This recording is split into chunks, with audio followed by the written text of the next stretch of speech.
Hi. I was wondering, have you ever heard the term you are what you eat?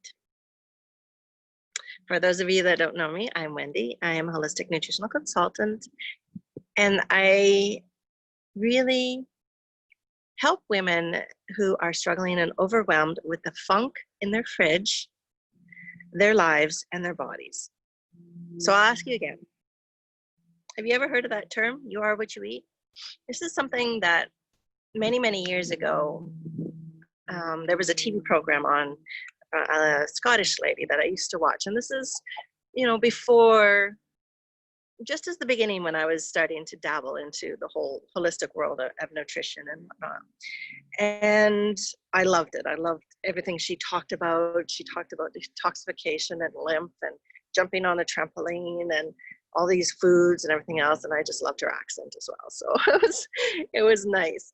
But I mean, that term itself, you are what you eat, really stuck with me for a very, very long time.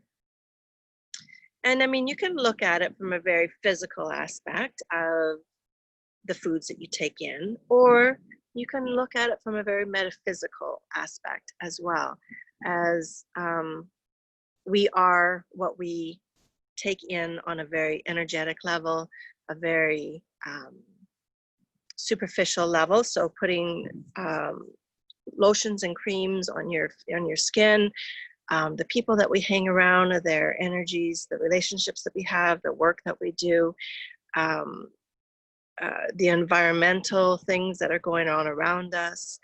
And, that kind of situation can, when you look at it from that bigger perspective, it can be all encompassing.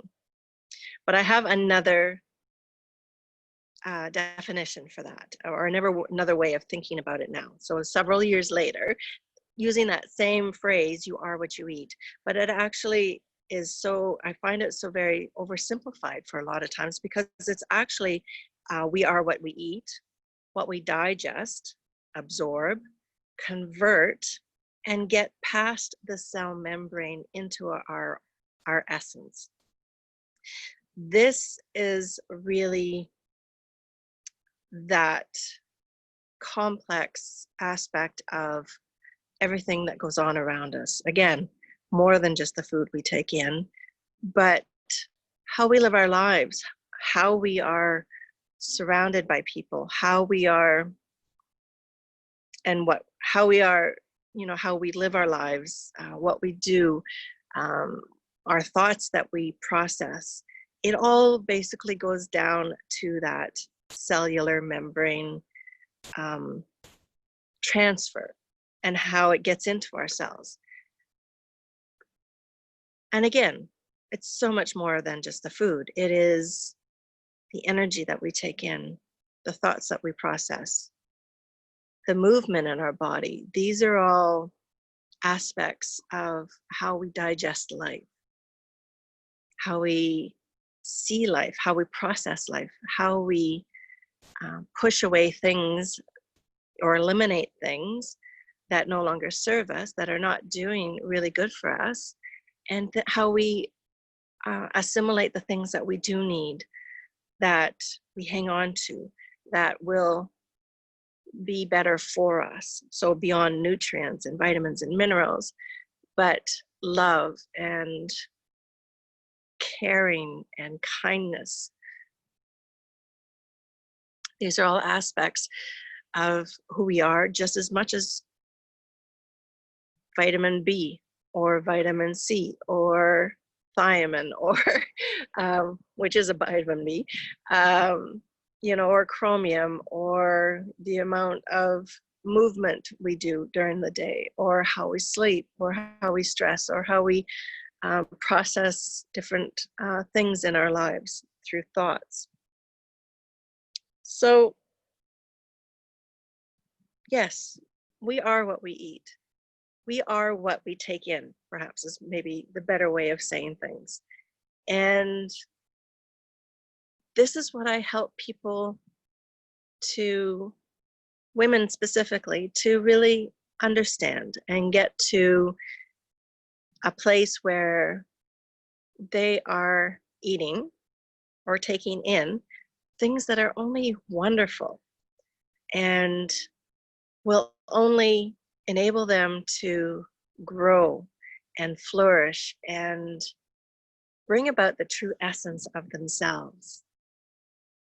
And get rid of that funk in the fridge and get rid of the things that no longer serve us. And allow, once we get rid of those things, allow that space to be filled with our trueness, the love for our bodies at no matter what size. The love that and caring for ourselves as we would do other people. The kindness of our words to ourselves. These are so, so very important and so magical that it allows us to be exactly where we need to be and to thrive from there, ongoing, which is what we want. We all want to excel and have joy and happiness and love and whatever that looks like for you in our lives at all times. We don't want to have the struggle. We don't want to feel the pain. It's like the Buddha said, pain is inevitable for humans. Struggling is not. It's a choice. I paraphrased a bit. But essentially, you know, there's going to be shitty stuff that happens in our lives. But it's how we digest it, how we take it in, how we absorb it, how we assimilate it, that makes the difference on how we react to it, how we live our lives with it, how we're able to let it go and still find the joy and the happiness no matter the situation.